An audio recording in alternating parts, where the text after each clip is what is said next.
obitelj sa očeve strane ubijena je u holokaustu. Oni vode porijeklo iz Požege.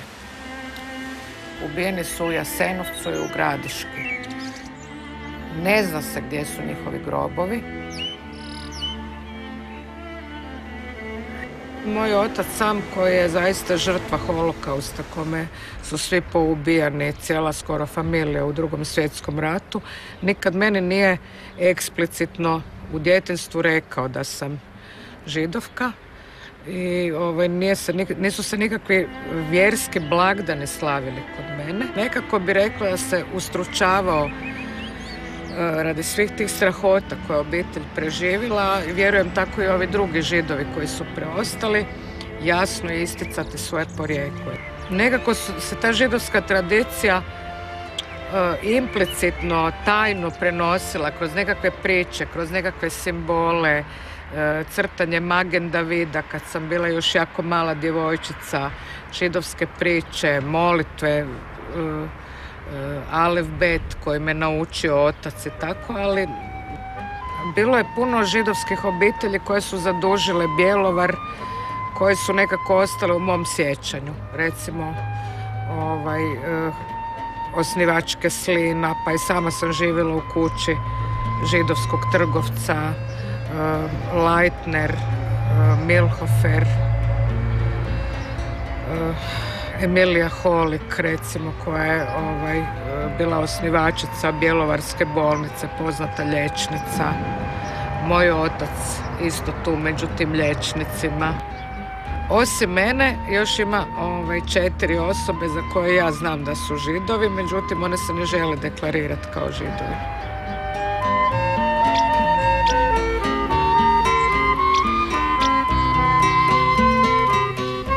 Ovo je jedina slika od obitelji Kraus. Znači, to je zlatni pir djeda i bake prije nego što su odvedeni u logor. Ovdje u Bjelovaru smo samo znali jednoga doktora Milhofera, kolegu od pokojnoga muža. Samo jedino njih sam znala, a ovi su se svi razišli, neko da razbežali. Jako malo ih je još bilo živućih tu. Jako sam se jako brzo privikla na sve. Privikla sam se jer sam puno čitala o židovima i imali smo puno od malena židova u susjedstvu.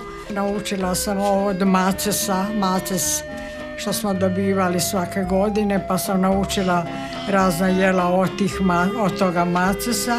To je suho tijesto, pečeno, prepečeno, jako fino. Dame, nije pristojno pitati za godine, ali vi ih imate. Ja sada imam 90 godina i 4 mjeseca.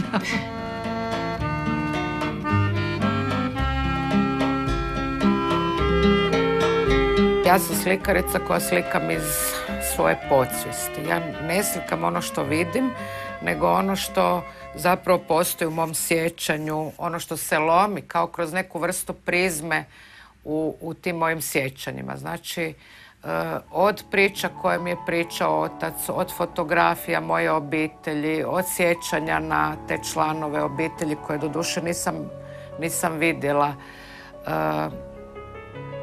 od tog folklora za koji, kažem, jako mi je poznat kako on izgleda i tako dalje, stvorilo se nešto, jedna masa, jedno tijelo u mojoj glavi koje zrači zapravo tim židovskim folklorom. Ja ću vam reći jednu izreku židovsku koja je meni jako draga, često puta je citiram, naravno ona se ne primjenjuje. Izreka glasi: treba oprostiti, ali ne zaboraviti. S tim se ne misli na osvetoljubivost, nego se misli zapravo na jednu tradiciju koju, znači povijesti koju trebate unijeti u nekakvu budućnost. Skulpturu sam poklonila kao neku vrstu nadgrobnog spomenika svoje obitelji Muzeju holokausta Yad Vashem u Jeruzalemu. Prva sam takva slikarica iz Hrvatske, iz bivše Jugoslavije. Apsolutno ne postoji nijedan takav rad. Drago mi je da se taj spomenik nalazi u Yad Vashemu. These passengers, that's name because... On se zove Putnici. I ima iza sebe jednu priču koju ću vam sad ispričat. Dakle, kad sam prvi put bila u Izraelu, željela sam posjetiti zid plaća kao najveće svetište židovsko. I kad sam došla tamo, ja koja nisam neki osobiti vjernik, kad sam krenula prema tom zidu plaća, učinilo mi se kao da me neke ruke guraju prema tom zidu. Kao da se iza mene nalazi stotine ljudi. Onih koji nikad nisu uspjeli doći do tog zida. Oni koji su putovali, koji su željeli doći da ga dodirnu, ali su svoj put završili u koncentracijskim logorima. U spomen na te ljude, ne samo na moju obitelj, u spomen na sve žrtve, svih ratova je nastala ta skulptura. Putnici. Znači putnici kroz život koji nisu doputovali na svoju destinaciju. To mogu biti djeca, to mogu biti odrasli. Na kraju krajeva bol ne dijelimo na žrtve rata ili žrtve mira. Bol je uvijek univerzalna, isto kao i ljubav, i sreća, i ljepota i tako.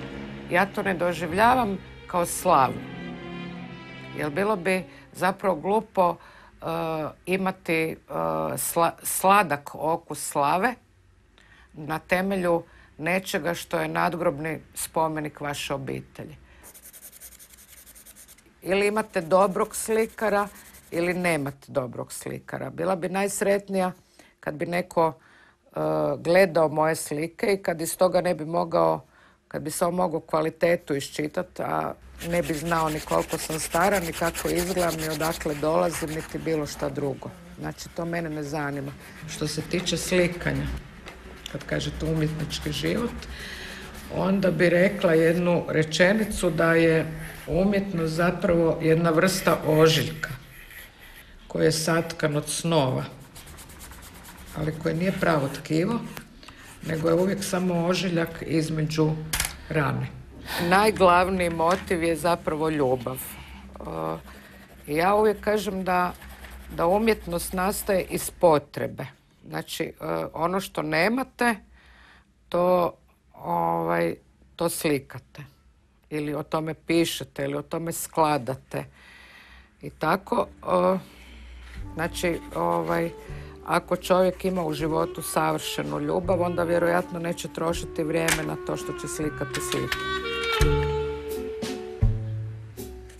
Čovjek jednostavno teži komunikaciji, teži prihvaćanju.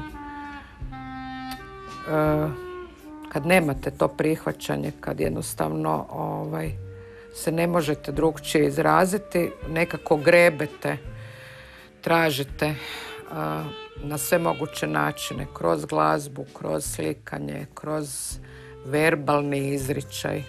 Ali ja nemam dojam da ste vi nesretni. Pa, možda dobro skrivam to.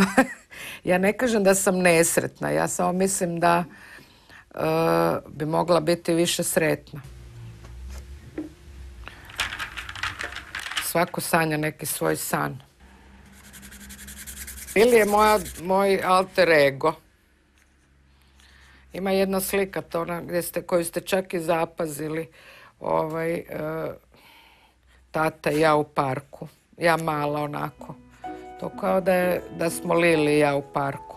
Ja Lili mala, ja velika. Morate imati nekoga za koga mislite da vas voli. A ljubav psa i čovjeka vi zapravo ne možete provjeriti. Ta ljubav je nešto što vi pridajete životinji, naravno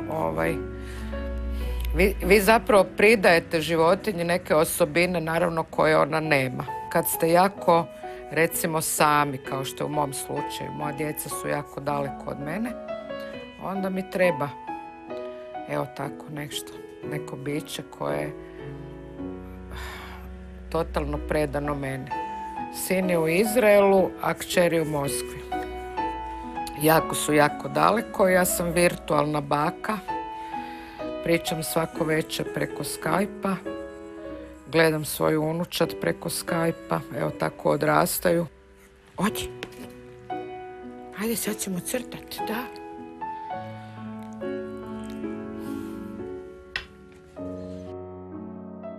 Ja sam zapravo postala majka sa 17 godina.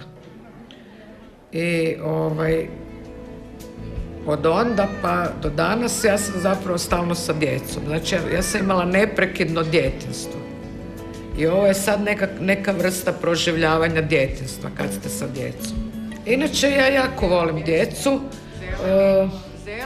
Ja sam zapravo cijeli život sam dijete, odnosno cijeli život živim sa djecom. Kad gledate recimo za ovo vrijeme kratko koliko ja radim, nekad je zaista bilo jako kreativno. Prateći šalabahtere, vi možete vidjeti, isto kao kad bi pratili kolače, vi možete vidjeti jedan pad kreativnosti u cijelom društvu. U početku kad sam postala profesor, onda je to bila zaista ljubav, međutim sad kako vrijeme prolazi sve je teže i ima gorčine, ima razočaranja jako puno. I evo, mogla bi reći da sad taj posao ne obavljam više sa toliko ljubavi kao što je to nekad bilo. Ljepotica Mara koja kiti cijelu prirodu. Ja sam zapravo apsolutno vizualni tip. I razmišljam u slikama. I to je nekakva možda moja prednost, što uspijem predočiti sliku. Ali sad ne znam kako recimo profesor iz matematike ili profesor iz logike tako nešto može napraviti. Ja recimo kad predajem Božice, ja mogu opisati kao Milka Babović kako su haljinu nosile ili ne znam šta su imale na glavi. Mislim da je još uvijek to djeci zanimljivo, posebno ovoj vrsti učenika koji onda to mogu nacrtati i tako učenici sa teškoćama koji se žele, oni se možda ne mogu verbalno uspješno izraziti, ali se recimo mogu jako dobro vizualno izraziti ili na neki drugi način. Oni su prije svega moji prijatelji, znate. Ja zaista ne pravim razliku. Ja moram priznati da ne bi smjela to reći, ali da su mi ta djeca na neki način možda čak i puno draže od ove djece koja nemaju takve potrebe, jer su zaista jako ljubazni, jako topli, iskreni. Imamo jednu lijepu relaciju koja je čak, mogla bi reći, više intuitivna nego što je na nekim drugim razinama. I pomaže mi, da. Ljubav mi uvijek pomaže. A mislim da me oni vole, ja to osjećam, ova djeca me vole.